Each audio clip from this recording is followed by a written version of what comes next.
ஊரக வளர்ச்சி மற்றும் ஊராட்சி துறைக்கு 27,922 கோடி ரூபாய் ஒதுக்கீடு செய்யப்பட்டுள்ளது. தமிழ்நாட்டில் நகரப்பகுதிகளில் உள்ள வீடுகளுக்கு குடிநீர் இணைப்பு, பொது சுகாதாரம், இணைப்புச் சாலைகள், தெருவிளக்குகள், நவீன மின்மயானம், நூலகங்கள் மற்றும் கணினியுடன் கூடிய அறிவுசார் மையங்கள், பாதாள சாக்கடை மற்றும் சமுதாய அடிப்படை கட்டமைப்புகளை உருவாக்கும் நோக்கத்தோடு அரசு பல்வேறு திட்டங்களை செயல்படுத்தி வருகிறது. கலைஞர் நகர்ப்புற மேம்பாட்டு திட்டத்தின் கீழ் கடந்த 3 ஆண்டுகளில் 1328 கோடி ரூபாய் மதிப்பிலான பணிகள் முடிவுற்று 1659 கோடி ரூபாய் மதிப்பிலான பணிகள் மேற்கொள்ளப்பட்டு வருகின்றன. இத்திட்டத்தை செயல்படுத்திட வரும் நிதியாண்டில் 1000 கோடி ரூபாய் நிதி ஒதுக்கப்படும். அம்ருத் 2.0 திட்டத்தில் 4942 கோடி ரூபாய் ஒன்றிய அரசு பங்களிப்புடனும் 9047 கோடி ரூபாய் மாநில அரசு மற்றும் உள்ளாட்சி அமைப்புகளின் பங்களிப்புடனும் திட்டப்பணிகள் மேற்கொள்ளப்பட்டு வருகின்றன. 2024-25 ஆண்டில் பல்வேறு திட்ட நிதிகளை திரட்டி நகர்ப்புற உள்ளாட்சி பகுதிகளில் 4457 கிலோமீட்டர் நீளமுள்ள சாலைகள் 2500 கோடி ரூபாய் மதிப்பீட்டில் புதுப்பிக்கப்படும். சென்னை பெருநகர மாநகராட்சியில் நவீன உலகத்தரம் வாய்ந்த கட்டமைப்பு மற்றும் சேவைகளை வழங்குவதற்கும் 42 விரிவாக்க பகுதிகளில் கட்டமைப்பை மேம்படுத்தவும் சிங்கார சென்னை திட்டத்தை தமிழ்நாடு அரசு அறிமுகப்படுத்தியது. இதுவரை கடந்த 3 ஆண்டுகளில் 1500 கோடி ரூபாய் மதிப்பீட்டில் 1183 திட்டங்கள் நிறைவேற்றப்பட்டு வருகின்றன. இத்திட்டத்திற்கு வரும் நிதியாண்டு 500 கோடி ரூபாய் ஒதுக்கீடு செய்யப்பட்டுள்ளது. விரைவான நகரமயமாக்கலின் விளைவாக சென்னை மாநகரத்தில் வாகன போக்குவரத்து பன்மடங்காக அதிகரித்துள்ளதால் ஏற்படும் கடும் போக்குவரத்து நெரிசலை தவிர்க்க சென்னையில் அதிக போக்குவரத்து நெரிசல் கொண்ட சாலைகள் அகலப்படுத்துவதற்காக கண்டறியப்பட்டுள்ளன. அதன் முதற்கட்டமாக புதிய ஆவடி சாலை, பேப்பர் மில் சாலை மற்றும் செம்பியம் ரெட்டுகள் சாலைகளை 18 மீட்டராகவும், டாக்டர் ராதாகிருஷ்ணன் சாலை மற்றும் கல்கி கிருஷ்ணமூர்த்தி சாலைகளை 30.5 மீட்டராகவும் வளர்ச்சி உரிமை பரிமாற்ற TDR முறையில் அகலப்படுத்தும் திட்டம் சுமார் 300 கோடி ரூபாய் மதிப்பீட்டில் செயல்படுத்தப்படும். சிங்கார சென்னையை உருவாக்கும் நோக்கோடு சென்னை தீவுத்திடலில் இயற்கை வனப்புடன் கூடிய நகர்ப்புற பொதுச்சதுக்கம், கண்காட்சி அரங்குகள், திறந்தவெளி திரையரங்கம் போன்ற நவீன சமூக கட்டமைப்பு வசதிகளை சென்னை பெருநகர வளர்ச்சி குழுமம் 104 கோடி ரூபாய் செலவில் மேற்கொண்டு வருகிறது.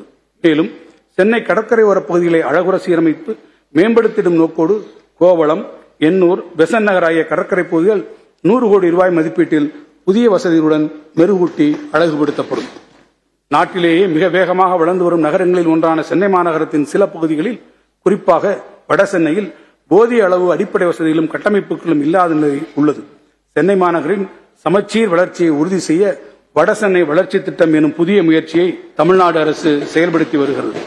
இத்திட்டத்தின் கீழ் வாட்டர் பேசின் சாலையில் 75 கோடி ரூபாய் மதிப்பீட்டில் தமிழ்நாடு நகர்ப்புற வாழ்விட மேம்பாட்டு வாரியத்தின் மூலம் புதிய குடியிருப்புகள், எழும்பூரில் குழந்தைகள் நல மருத்துவமனையில் 53 கோடி ரூபாய் மதிப்பீட்டில் புதிய உயர்தர சிகிச்சை பிரிவு சூப்பர் ஸ்பெஷாலிட்டி பிளாக், ராயபுரத்தில் RSRM மருத்துவமனையில் 96 கோடி ரூபாய் மதிப்பீட்டில் 2 புதிய கட்டிடங்கள், பெரியார் நகர் அரசு புறநகர் மருத்துவமனையில் 55 கோடி ரூபாய் மதிப்பீட்டில் 3 புதிய தளங்கள், 11 கோடி ரூபாய் மதிப்பீட்டில் தொழிற்பயிற்சி நிலையம், 30 கோடி ரூபாய் மதிப்பீட்டில் ரெட்டேரி, வில்லிவாக்கம், பாடி ஏரிகளை சீரமைத்தல், 45 கோடி ரூபாய் மதிப்பீட்டில் 10 பள்ளிகளை புதுப்பித்தல், மேம்படுத்துதல் மற்றும் கணினிமயமாக்கல் போன்ற பல்வேறு வளர்ச்சிப் பணிகள் என மொத்தம் 1000 கோடி ரூபாய் மதிப்பீட்டில் மேற்கொள்ளப்படும்.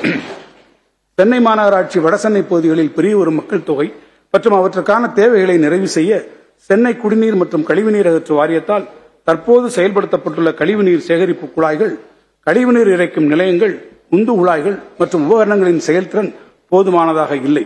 எனவே வடசென்னை பகுதிகளில் கழிவுநீர் மற்றும் குடிநீர் கட்டமைப்பு மேம்பாட்டு பணிகளை மேற்கொண்டு கழிவுநீரை திறம்பட அகற்றுவதற்கும் நீர்நிலை மாசுபாட்டை தவிர்ப்பதற்கும் 946 கோடி ரூபாய் மதிப்பீட்டில் ஒரு புதிய திட்டம் நிறைவேற்றப்படும். சென்னையை ஒட்டி பூந்தமல்லிக்கு அருகில் அதிநவீன திரைப்பட நகரம் ஒன்று உருவாக்கப்பட உள்ளது. சுமார் 150 ஏக்கர் பரப்பளவில் 500 கோடி ரூபாய் மதிப்பீட்டில் இந்த கனவு தொழிற்சாலையில் VFX, அனிமேஷன் மற்றும் LED வால் போன்ற நவீன தொழில்நுட்பங்களுடன் கூடிய படப்பிடிப்பு தளங்கள், படத்தயாரிப்புக்கு பிந்திய பணிகளுக்கான போஸ்ட் புரொடக்ஷன் கட்டமைப்புகள் மற்றும் படப்பிடிப்புக்கு தேவையான கட்டமைப்புகள் அரசு தனியார் பங்களிப்புடன் பப்ளிக் பிரைவேட் பார்ட்னர்ஷிப் அமைக்கப்படும். தமிழ்நாட்டில் நகர்ப்புறங்களில் வசிக்கும் மக்களுக்கு தூய்மையான மற்றும் பசுமையான வாழிட சூழ்நிலை உருவாக்க இந்த அரசு உறுதி பூண்டுள்ளது. சென்னையில் உள்ள முக்கிய நீர்வழிகளான அடையாறு, கூவம், பக்கிங்காம் கால்வாய் மற்றும் கொசஸ்தலை ஆறு ஆகியவற்றை சீரமைத்திட இந்த அரசு முனைப்புடன் செயல்பட்டு வருகிறது. அதன் முதற்கட்டமாக சென்னை நதிகள் சீரமைப்பு அறக்கட்டளை மூலம் செங்கல்பட்டு மாவட்டத்தில் உள்ள கூடுவாஞ்சேரியிலிருந்து தாம்பரம், திருநீர்மலை, மணப்பாக்கம், ஆலந்தூர், சைதாப்பேட்டை பகுதிகள் வழியாக பாய்ந்து வங்கக்கடலில் கலக்கும் அடையார் நதியை மீட்டெடுத்து அழகுற சீரமைக்கும் திட்டம் அரசு தனியார் பங்களிப்புடன் சுமார் 1500 கோடி ரூபாய் செலவில் மேற்கொள்ளப்படும். அடையாறு ஆற்றின் இரு கரைகளிலும் 70 கிலோமீட்டர் தூரத்திற்கு கழிவுநீர் குழாய்கள் அமைத்து கழிவுநீர் வெளியேறுவதற்கான ஏற்ற மாற்று வழிகளை அமைப்பது, நாள் ஒன்றுக்கு 110 மில்லியன் லிட்டர் கொள்ளளவு கொண்ட 14 கழிவுநீர் சுத்திகரிய நிலையங்கள் அமைத்தல், ஆற்றின் கரையில் மக்களின் மனங்கவரும் வகையில் 4 பூங்காக்கள் அமைத்தல் மற்றும் நதிக்கரை நெடுக பசுமை பரப்புகளை அதிகரிப்பது போன்ற சிறப்பம்சங்களை கொண்ட இத்திட்டம் விரைவில் தொடங்கப்பட்டு 30 மாத காலகட்டத்தில் பணிகள் நிறைவு செய்யப்படும். சைதாப்பேட்டை முதல் திருவிக பாலம் வரையிலான பணிகளுக்கு முன்னுரிமை அளிக்கப்பட்டு 15 மாதங்களுக்கு உள்ளாகவே இப்பணிகள் முடிக்கப்படும். காவிரி, தென்பெண்ணை, பாலாறு தமிழ் கண்டதோர் வையை பொருணை நெறி என மேவிய ஆறுபலவோட திரு மேனி செழித்த தமிழ்நாடு என பாடிய மகாகவி பாரதியின் உணர்வுகளை உள்வாங்கி உரிய திட்டங்களை நமது அரசு தீட்டி வருகிறது. தமிழ்நாட்டின் பிற முக்கிய நகரங்கள் வழியாக பாய்ந்திடும் வைகை, காவிரி, தாமிரபரணி மற்றும் நொய்யல் ஆகிய நதிகளை ஒட்டிய பகுதிகள் சீரமைக்கப்பட்டு நதிநீரை தூய்மையாக பராமரிக்கவும், கரையோரம் பசுமையான மரங்களுடன் கூடிய பூங்காக்கள், திறந்தவெளி அரங்கம் உள்ளிட்ட முக்கிய அம்சங்களுடன் மதுரை, திருச்சிராப்பள்ளி, திருநெல்வேலி, ஈரோடு மற்றும் கோயம்புத்தூரில் நதிகள் சீரமைப்பு மற்றும் மேம்பாட்டு திட்டப் பணிகளை மேற்கொள்ள விரிவான ஆய்வுப் பணிகள் மற்றும் திட்ட அறிக்கை 5 கோடி ரூபாய் மதிப்பீட்டில் தயாரிக்கப்படும். வானுயர்ந்த கட்டிடங்கள் பெருகி வரும் பெருநகர பகுதிகளில் பூங்காக்கள் மட்டுமின்றி பசுமை வழிகளை அதிகரித்து இயற்கை சூழலை மேம்படுத்துவதன் மூலம் நகர்ப்புறங்களில் காற்று மாசுபடுவதையும் குறைத்திட இயலும். எனவே சென்னை பெருநகர மாநகராட்சி உள்ளிட்ட தமிழ்நாட்டில் உள்ள அனைத்து மாநகராட்சி மற்றும் நகராட்சிகளில் பசுமை பரப்பை அதிகரிக்க வளர்ந்த மரங்கள் நடுவது, மியாவாக்கி காடுகள், பசுமை கூரைகள், செங்குத்து தோட்டங்கள், பசுமை சுரங்கப்பாதைகள், பசுமை திரைகள், நடைபாதைகள், மரங்கள் அமைத்தல் என பல்வேறு நடவடிக்கைகள் மேற்கொள்ளப்பட இருக்கின்றன. இப்பணிகள் பசுமை தமிழ்நாடு இயக்கம், தொண்டு நிறுவனங்கள் மற்றும் பொதுமக்களின் பங்களிப்போடு நகர்ப்புற பசுமை திட்டம் என்ற புதிய திட்டத்தின் கீழ் நடைமுறைப்படுத்தப்படும். தமிழ்நாட்டில் தற்போது ஈரோடு, வேலூர், கடலூர், திருச்சிராப்பள்ளி, தூத்துக்குடி, திருநெல்வேலி, திண்டுக்கல், தாம்பரம், நாகர்கோவில், காரைக்குடி, ராஜபாளையம் மற்றும் புதுக்கோட்டை ஆகிய 12 மாநகராட்சிகள் மற்றும் நகராட்சிகளில் சோதனை அடிப்படையில் 24 மணி நேரமும் தடையற்ற குடிநீர் வழங்கல் திட்டப்பணிகள் பல்வேறு நிலைகளில் செயல்படுத்தப்பட்டு வருகின்றன. இதே அடிப்படையில் மதுரை மற்றும் சேலம் மாநகராட்சியிலும் 24-25 நிதியாண்டில் 24 மணி நேரமும் தடையற்ற குடிநீர் விநியோகம் விரிவுபடுத்தப்படும். பெருநகர சென்னை மாநகராட்சியில் பொது கழிப்பறைகளை நவீன முறையில் சீரமைத்து வடிவமைத்தல், இயக்குதல், பராமரித்தல் மற்றும் புதிய கழிப்பறைகளை கட்டுதல் பணிகளுக்காக அரசு தனியார் பங்களிப்பு முறையில் பெருநகர சென்னை மாநகராட்சியில் 430 கோடி ரூபாய் மதிப்பீட்டில் ஒரு திட்டம் செயல்படுத்தப்பட்டு வருகிறது. அதன் தொடர்ச்சியாக இதே முறையில் இந்த ஆண்டில் கோயம்புத்தூர், திருச்சிராப்பள்ளி மற்றும் பெருநகர சென்னை மாநகராட்சியின் பிற பகுதிகளிலும் இத்திட்டம் செயல்படுத்தப்படும். சென்னை மாநகரின் குடிநீர் தேவை நிறைவு செய்யும் நோக்கத்தோடு 1517 கோடி ரூபாய் மதிப்பில் நெமிலியில் கடல் நீரை குடிநீராக்கும் திட்டம் நிலையம் ஒன்று அமைக்கப்பட்டு வருகிறது. 9 லட்சம் மக்கள் பயன்பெறும் வகையில் 150 மில்லி லிட்டர் திறன் கொண்ட இந்நிலையம் நிறைவுறும் தருவாயில் உள்ளது. விரைவில் பயன்பாட்டிற்கு கொண்டு வரப்படும். 2007 ஆண்டில் அறிமுகப்படுத்தப்பட்டு வெற்றிகரமாக செயல்படுத்தப்பட்ட ஒகேனக்கல் கூட்டு குடிநீர் திட்டத்தின் 2ஆம் கட்ட பணிகள் 7890 கோடி ரூபாய் செலவில் செயல்படுத்தப்படும்.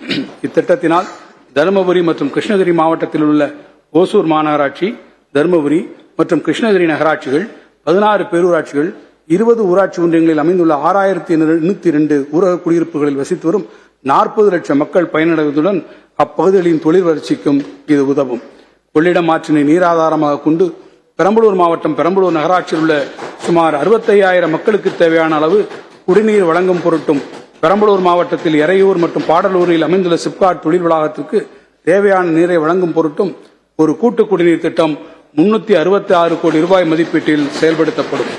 காவிரி ஆற்றை நீராதாரமாக கொண்டு நாமக்கல் மாவட்டம் சேந்தமங்கலம், எருமப்பட்டி, கபிலர்மலை மற்றும் பரமத்தி ஆகிய 4 ஒன்றியங்களில் உள்ள 216 குடியிருப்புகளில் வசிக்கும் சுமார் 2 லட்சம் மக்கள் பயன்பெறும் வகையில் ஒரு கூட்டு குடிநீர் திட்டம் 358 கோடி ரூபாய் மதிப்பீட்டில் செயல்படுத்தப்படும்.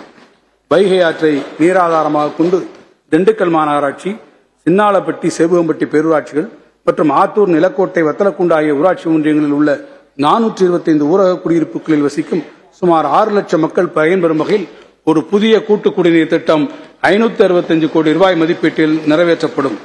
இந்த வரவு செலவு திட்ட மதிப்பீடுகளில் நகராட்சி நிர்வாகம் மற்றும் குடிநீர் வழங்கல் துறைக்கு 25,858 கோடி ரூபாய் ஒதுக்கீடு செய்யப்பட்டுள்ளது.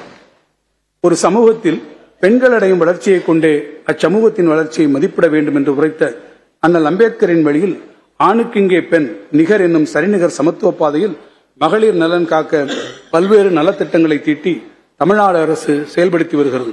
நாட்டிற்கே முன்னோடியாக பெண்களுக்கு சொத்துரிமை வழங்கி கல்வியிலும் வேலைவாய்ப்பிலும் உள்ளாட்சி அமைப்புகளிலும் தனி இடஒதுக்கீடு அளித்தது முதல் அவர்களுக்கு விடியல் பயண திட்டம் வரை புதுமையான பல திட்டங்கள் தமிழ்நாட்டில் அறிமுகப்படுத்தப்பட்டன.